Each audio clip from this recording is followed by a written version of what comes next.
ملے ٹائمز میں خوش آمدید۔ غزہ پٹی میں فلسطینیوں کا جنوسائیڈ کرنے والے اسرائیل کو جس امریکہ کا سپورٹ مل رہا ہے، اس امریکہ کو اب سیدھے سیدھے روس نے چیلنج کر دیا ہے، اور اب روس نے واضح لفظوں میں امریکہ کو دھمکی دی ہے، یوکرین کو دھمکی دی ہے۔ اب روس یوکرین پر ایک اور بڑے حملے کا پلان کر رہا ہے، اور روس کے حملہ کے ڈر سے یوکرین میں امریکہ نے اپنی ایمبیسی کو بند کرنے کا اعلان جاری کر دیا ہے۔ روس اور یوکرین کے درمیان جاری جنگ کو 2 سال سے زیادہ کا عرصہ ہو چکا ہے۔ امریکہ نے لگاتار کوشش کی کہ وہ روس اور یوکرین کی جنگ کو بند کرا دے گا یا وہ روس کو پیچھے ہٹا دے گا، یوکرین کو اس جنگ میں جیت مل جائے گی، لیکن ابھی تک یوکرین اور روس کے بیچ جنگ بندی کرانے میں امریکہ کامیاب نہیں ہو سکا ہے۔ ٹرمپ نے بھی صدر بننے سے پہلے یہی کہا تھا کہ جیسے ان کا دور آئے گا، ان کی صدارت آئے گی، وہ اگلے 24 گھنٹے میں ہی یوکرین اور روس کے درمیان جنگ بندی کرا دیں گے۔ امریکہ یوکرین کو اتنا زیادہ ہتھیار نہیں دے گا، اس پر انویسٹمنٹ نہیں لگائے گا، لیکن ٹرمپ کے صدر بن جانے کے باوجود بھی ابھی تک روس اور یوکرین کے درمیان جنگ بندی نہیں ہو سکی ہے۔ اس بیچ روس نے امریکہ اور یوکرین کو سیدھی دھمکی دی ہے، اور روس نے کہا کہ اس کا اگلا حملہ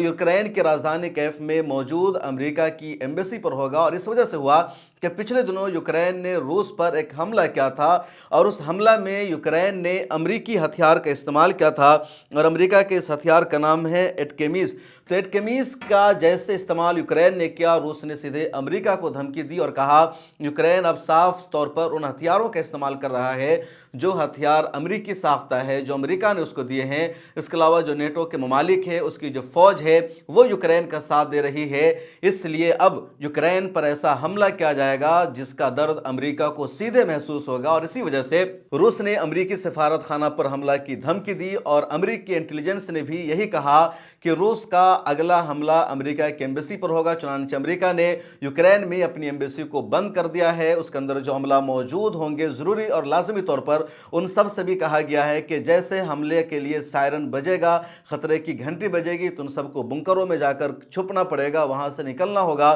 ورنہ بڑی تعداد میں ہلاکت کا خطرہ اور اندیشہ ہے۔ اس کے علاوہ امریکہ کی ایمبیسی میں جو ان کے سینئر افسران موجود ہیں، ان سب سے پہلے ہی ایمبیسی کو خالی کرا لیا گیا ہے۔ اس کے علاوہ یہ خبر بھی سامنے آ رہی ہے کہ روس نے یوکرین پر بڑے حملے کا پلان بنا لیا ہے۔ روس نے واضح لفظوں میں کہا کہ وہ یوکرین پر اور بڑا حملہ کرے گا، اور یوکرین کے اچھے خاصے حصہ کو وہ روس کے ساتھ ملا لے گا، اس پر قبضہ کرے گا، اور جس طرح یوکرین کو امریکہ کھلے طور پر اب سپورٹ کرنے لگا ہے تو اس کو برداشت نہیں کیا جائے گا۔ اس کے علاوہ روس نے نیٹو ممالک کو بھی دھمکی دی اور کہا کہ اگر نیٹو کے کسی بھی رکن ملک نے یوکرین کو سپورٹ کیا، اس کی حمایت کی، تو ان ملکوں کے بھی اس کی سزا بھگتنی پڑے گی، اور روس ان ملکوں پر بھی حملہ کرے گا، اس لیے کسی بھی ملک کو یہ غلطی نہیں کرنی چاہیے۔ اور یہ سب ایک ایسے وقت میں ہو رہا ہے جب غزہ پٹی اور اسرائیل کے درمیان پوری شدت سے جنگ جاری ہے۔ اسرائیل غزہ پٹی پر حملہ کر رہا ہے، اسرائیل لبنان پر حملہ کر رہا ہے، اور ان دونوں جگہ حملہ کر کے اسرائیل بری طرح پھنس چکا ہے۔ اسرائیل ان دونوں ملکوں سے نکلنا چاہتا ہے،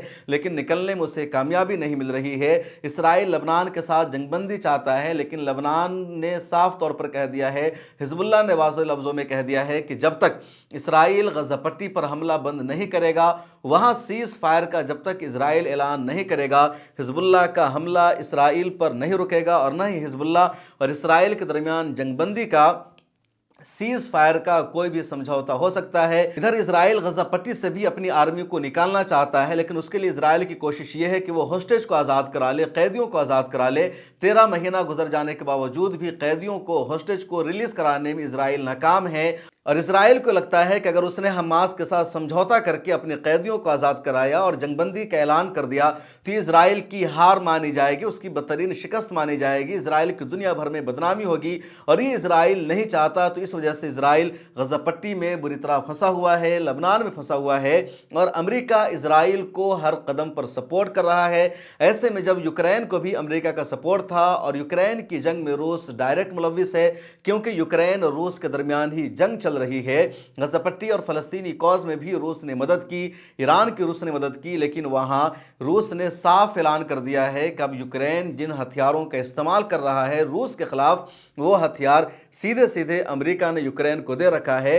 اور ان ہتھیاروں کے بعد اب روس امریکہ کو ٹارگٹ کرے گا۔ روس نے امریکی ایمبیسی پر حملہ کرنے کا اعلان کر دیا ہے، امریکہ نے اپنی ایمبیسی کو بند کر دیا ہے۔ یہ صاف بتا رہا ہے کہ امریکہ پھنس چکا ہے، امریکہ کی بزدلی ہے، اس نے اپنے آفیسرز کو نکال دیا ہے، اور اگر روس کا یہ حملہ یوکرین پر ہو جاتا ہے، امریکہ کی ایمبیسی پر ہو جاتا ہے، تو جس طرح اسرائیل کو لے کر امریکہ کی دنیا بھر میں ذلت اور رسوائی ہو رہی ہے، روس کے مقابلے میں بھی امریکہ کی ذلت اور رسوائی ہوگی، اور امریکہ جو خود کو سپر پاور کہہ رہا ہے، اس کے الٹے دن یہاں سے شروع ہو سکتے ہیں۔ اس ویڈیو میں اتنا ہی، مجھے دیجیے اجازت۔ کمنٹ میں اپنی رائے ضرور لکھیں، اور ملت ٹائمز کو سوشل میڈیا کے سبھی پلیٹ فارم پر فالو کر لیجیے۔ ملت ٹائمز کو جاری رکھنے اور مضبوط بنانے کے لیے ہماری آرتھک سہایتا کیجیے۔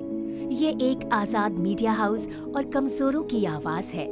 آپ ہمیں دیکھیں، سنیں، پڑھیں اور ہر مہینے زیادہ نہیں، صرف 100 روپے سے مدد کریں۔ ڈیٹیلز ڈسکرپشن میں موجود ہیں۔